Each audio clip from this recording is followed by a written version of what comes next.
We're going to pick up, we're going to start this video on chapter 32. Elihu, which is a young, he says he's young, he's going to respond to um, his little young self. I'm going to pick up on chapter 32. Elihu responds to Job's friends. Job's three friends refused to reply further to him because he kept insisting on his innocence. Then Elihu, son of Barachel, the Buzite of the clan of Ram, became angry. He was angry because Job refused to admit that he had sinned and that God was right in punishing him. He was also angry with Job's three friends, for they made God appear to be wrong by their inability to answer Job's argument. Elihu had waited for others to speak to Job because they were older than he. But he saw that they had no further reply. He spoke out angrily. Elihu, son of Barachel, the Buzite, said, I am young and you are old, so I held back from telling you what I think. I thought those who are older should speak, for wisdom comes with age. But there is a spirit within people, the breath of the Almighty within them, that makes them intelligent. Sometimes the elders are not wise. Sometimes the aged do not understand justice. So listen to me and let me tell you what I think. I have waited all this time, listening very carefully to your arguments, listening to you grope for words. I have listened, but not one of you has refuted Job or answered his argument. I don't tell me, and don't tell me he is too wise for us. Only God can convince him. If Job had been arguing with me, I would not answer with your kind of logic. You sit there baffled with nothing more to say. Should I continue to wait now that you are silent? Must I also remain silent? No, I will say my piece. I will speak my mind, for I am full of pent up words. Really, sir. And the spirit within me urges me on. What spirit is that? I am like a cask of wine without a vent, like a new wineskin ready to burst. I must speak to find relief. In other words, he was like, he can't hold it back. So let me give my answers. I won't play favorites or try to flatter anyone. For if I tried flattery, my Creator would soon destroy me. Elihu presents his case against Job. Chapter 33. Listen to my words, Job. Pay attention to what I have to say. Now that I have begun to speak, let me continue to speak with all sincerity. I speak the truth, for the Spirit of God has made me, and the breath of the Almighty gives me life. Answer me if you can. Make your case and take your stand. Look, you and I both belong to God. I too was formed from clay, so you don't need to be afraid of me. I won't come down hard on you. You have spoken in my hearing, and I have heard your very words. You said, I am pure, I am without sin. I am innocent. I have no guilt. God is picking a quarrel with me, and he considers me his enemy. He puts my feet in the stocks and watches my every move. But you are wrong. I will show you why. For God is greater than any human being. So why are you bringing a charge against him? Why should why say he does not respond to people's complaint? For God speaks again and again, though people do not recognize it. He speaks in dreams, in visions of the night, when deep sleep falls on people as they lie in their bed. He whispers in their ears and terrifies them with warning. He makes them turn from doing wrong. He keeps them from pride. He protects them from the grave, from crossing over the river to death.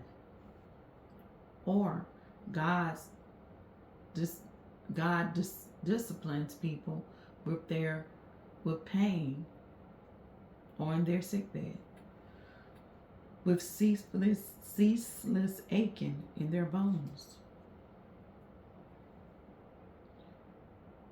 They lose their appetite for even the most delicious food. Their flesh wastes away and their bones stick out. They are at death's door. The angels of death wait for them. But if an angel from heaven appears, a special messenger to intercede for a person and declare that he is upright, he will be gracious and say, "Rescue him from the grave, for I have found a ransom for his life." Then his body will become as healthy as a child's, firm and youthful again. When they pray to God, he will be accepted, and God will receive him with joy and restore him to good standing. He will declare to his friends, "I sinned and twisted the truth, but it was not worth it. God rescued me from the grave, and now my life is filled with light." Yes, God does these things again and again for people. He rescues them from the grave so they may enjoy the light of life. Mark this well, Job. Listen to me, for I have more to say. But if you have anything to say, go ahead. Speak, for I am anxious to see you justified. But if not, then listen to me. Keep silent, and I will teach you wisdom. Elihu accused Job of arrogance. Chapter 34, Then Elihu said, "Listen to me, you wise men. Pay attention, you who have knowledge." Job said, "The ear tests the words it hears, just as the mouth distinguishes between foods. So let us discern for ourselves what is right. Let us learn together what is good." For Job also said, "I am innocent, but God has taken away my rights. I am innocent, but they call me a liar. My suffering is incurable. And though I have not sinned, tell me, has there ever been a man like Job, with his thirst for irreverent talk?"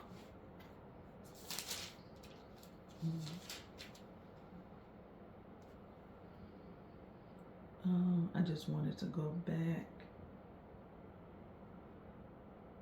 and make sure I put a mark.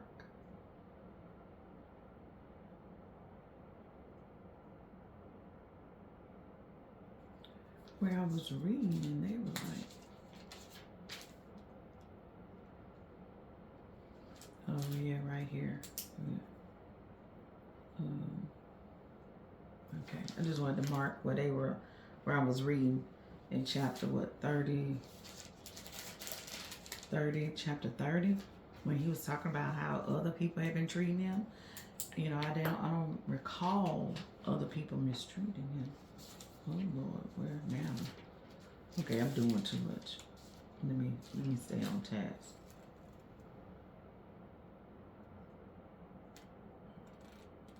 Now where am I? I lost my place again. um,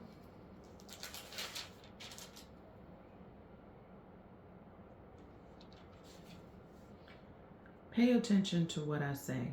Could God govern if he hated justice? Listen to me. All right. Okay.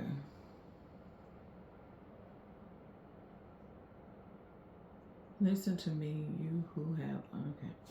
Listen to me, you wise men. Pay attention, you who have knowledge. Job said, the ear tests the word it hears, just as the mouth distinguishes between food. So let us discern for ourselves what is right. Let us learn together what is good. For Job also said, I am innocent, but God has taken away my rights. I am innocent, but they call me a liar. My suffering isn't curable, though I have not sinned. Tell me, has there ever been a man like Job with his thirst for irreverent talk?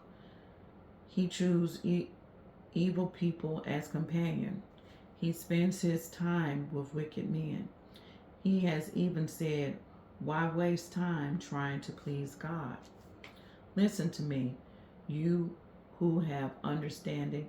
Everyone knows that God doesn't sin. The Almighty can do no wrong.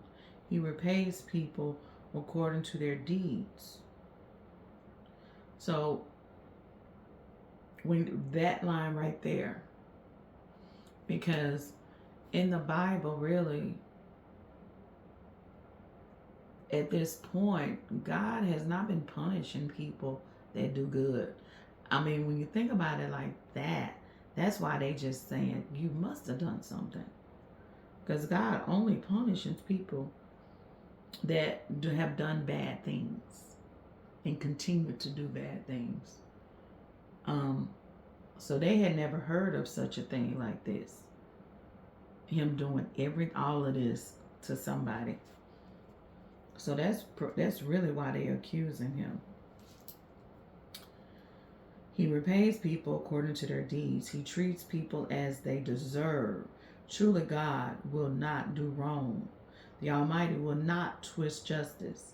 Did someone else put the world in his care?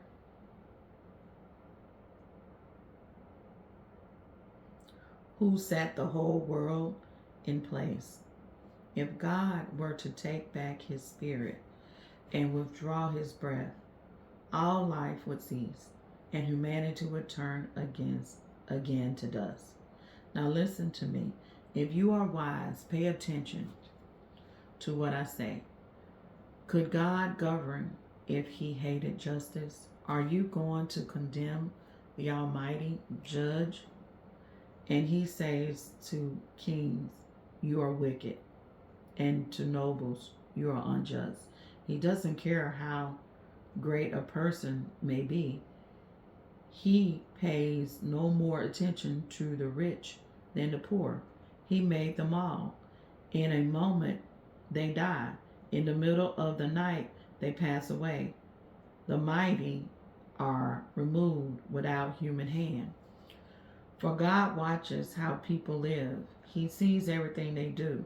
No darkness is thick enough to hide the wicked from his eyes. He won't set the mind when we will come before God in judgment. I'm sorry. I was just Whew. He brings the Almighty to ruins without asking anyone, and he sets up others in their place. He knows what they do, and in the night he overturns and destroys them. He strikes them down because they are wicked, doing it openly for all to see. For their for they turn away from following him. They have no respect for anyone for any of his ways. They cause the poor to cry out, catching God's attention. He hears the cries of the needy, but if he chooses to remain quiet, who can criticize him? When he hides his face, no one finds him, whether an individual or a nation. He prevents the godless from ruling, so they cannot be a snare to people. Why don't people say to God, I have sinned, but I will sin no more? Or, I don't know what evil I have done. Tell me if I have done wrong. I will stop at once. Must God tailor his justice to your demands? But you have rejected him. The choice is yours, not mine. Go ahead, share your wisdom with us. After all, bright people will tell me, and wise people will hear me say. Job speaks out of innocence. His words lack insight. Job, you deserve the maximum penalty for the wicked ways you have taught, for you have added rebellion to your sin. You show no respect, and you speak many angry words against God. Then Elihu says, do you think it's right for you to claim I am righteous before God? For you also ask, what's in it for me? What's the use of living a righteous life? I will answer you and all your friends too. Look up in the sky and see the clouds high above you. If you sin, how does that affect God? Excuse me. Even if you sin again and again, what effect will it have on Him? If you are good, is this some great gift to Him? What could you possibly give Him? No, your sins affect only people like yourself, and your good deeds also affect only humans. People cry out when they are oppressed. They groan beneath the power of the Almighty, yet they don't ask, where is God, my Creator, the one who gives songs in the night? Where is the one who makes us smarter than the animals and wiser than the birds of the sky? And when they cry out, God does not answer because of their pride. But it is wrong to say God doesn't listen or say the Almighty isn't concerned. You said you can't see Him, but He will bring justice if you will only wait. You say He doesn't respond to sinners with anger, and it is not greatly concerned about wickedness. But you are talking nonsense, Job. You have spoken like a fool. Elihu continues speaking. Let me go on, and I will show you the truth. For I am not finished defending God. I will present profound arguments for the righteousness of my Creator. I am telling you nothing but the truth, for I am a man of great knowledge. God is mighty, but He does not despise anyone. He is mighty in both power and understanding. He does not let the wicked live, but gives justice to the afflicted. He never takes his eyes off the innocent, but he sets them on thrones with kings and exalt them forever. If they are bound in chains and caught up, in a web of trouble, he shows them the reason. He shows them their sins of pride. He gets their attention and commands that they turn from evil. If they listen and obey God, they will be blessed with prosperity throughout their lives. All their years will be pleasant. If they refuse to listen to Him, they will cross over the river of death, dying from lack of understanding. For the godless are full of resentment. Even when He punishes them, they refuse to cry out to Him for help. They die when they are young, after wasting their lives in immoral living. But they mean their suffering. He rescues those who suffer, for He gets their attention through adversity. God is leading you away from danger, Job, to a place free from distress. He is setting your table with the best food. But you are obsessed with whether the godless will be judged. Don't worry, judgment and justice will be upheld. But watch out, or maybe or you may be seduced by wealth. Don't let yourself be bribed into sin. Could all your wealth or all your mighty efforts keep you from disaster, from distress? Do not long for the cover of night, for that is when people will be destroyed. Be on guard. Turn back from evil, for God sent this suffering to keep you from a life of evil. Elihu reminds Job of God's power. Look, God is all powerful. Who is a teacher like him? No one can tell him what to do or say to him, "You have done wrong." Instead, glorify his mighty works, singing songs of praise. Everyone has seen these things, though only from a distance.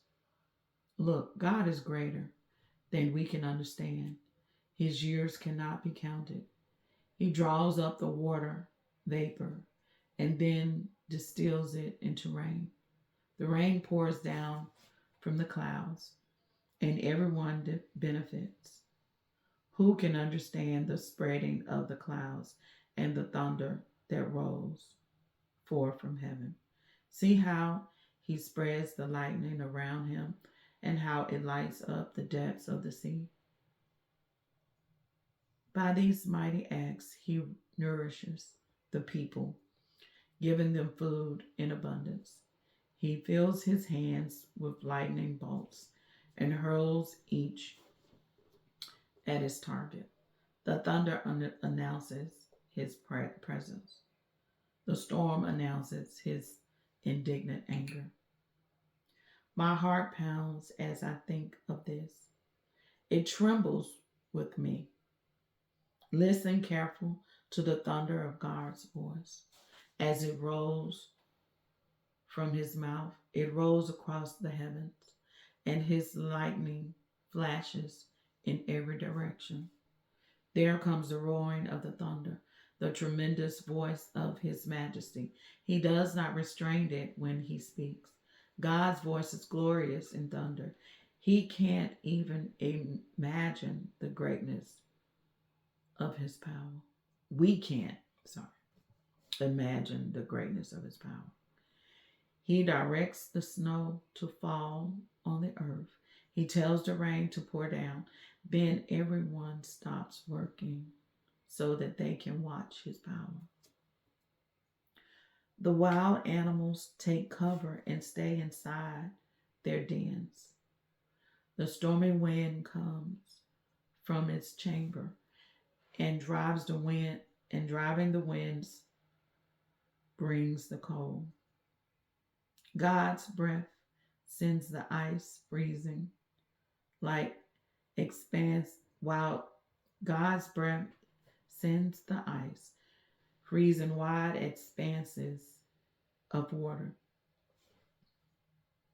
He loads the clouds with moisture, and they flash with his lightning. The cloud charms about at his direction. They do whatever he commands throughout the earth. He makes these things happen either to punish the people or to show his unfailing love.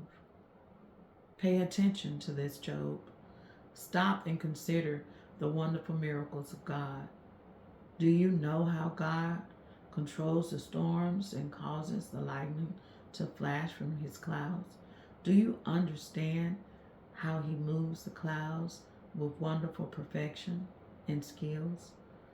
When you are sweltering in your clothes and the south wind dies down and everything is still, he makes the skies reflect the heat like a bronze mirror. Can you do that? So teach the rest of us what to say to God.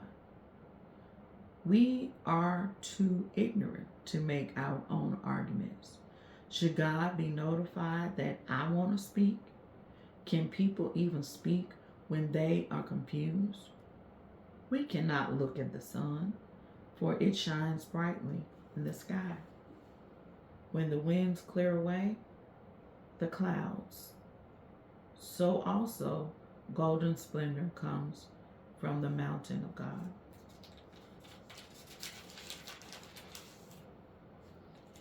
He is clothed in dazzling splendor. We cannot imagine the power of the Almighty. But even though he is just and righteous, he does not destroy us.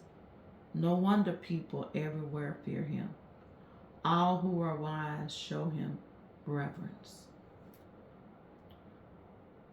The Lord challenges Job. Then the Lord answered Job from the whirlwinds. Who is this that questions my wisdom with such ignorant words? Brace yourself like a man, because I have some questions for you, and you must answer them. Where were you when I laid the foundation of the earth?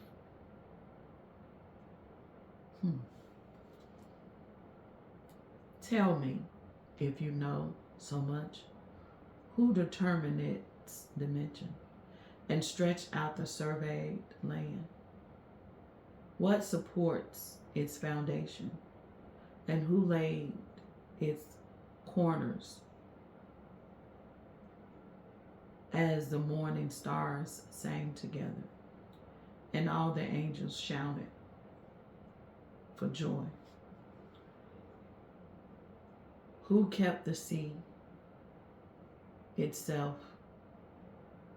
Who kept the sea inside its boundaries as it burst from the womb? I was really just thinking about it. He was like, what did he ask? Who determined the dimensions? Okay, let me. Something just caught my attention. Where were you when I laid the foundations of the earth? Tell me if you know so much. Who determined its dimensions and stretched out the surveying lines? What supports its foundation, and who laid its cornerstone?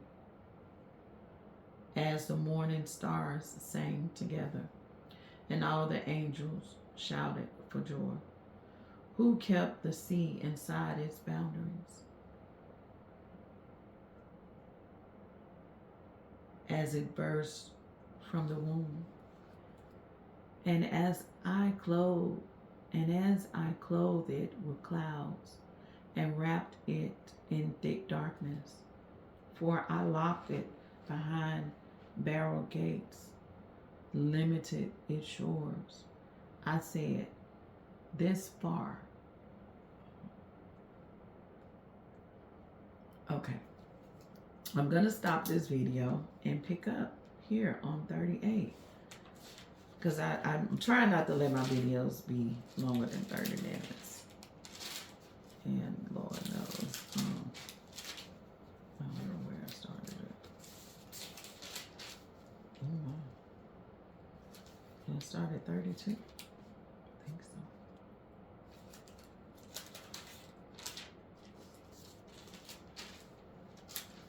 I think I did.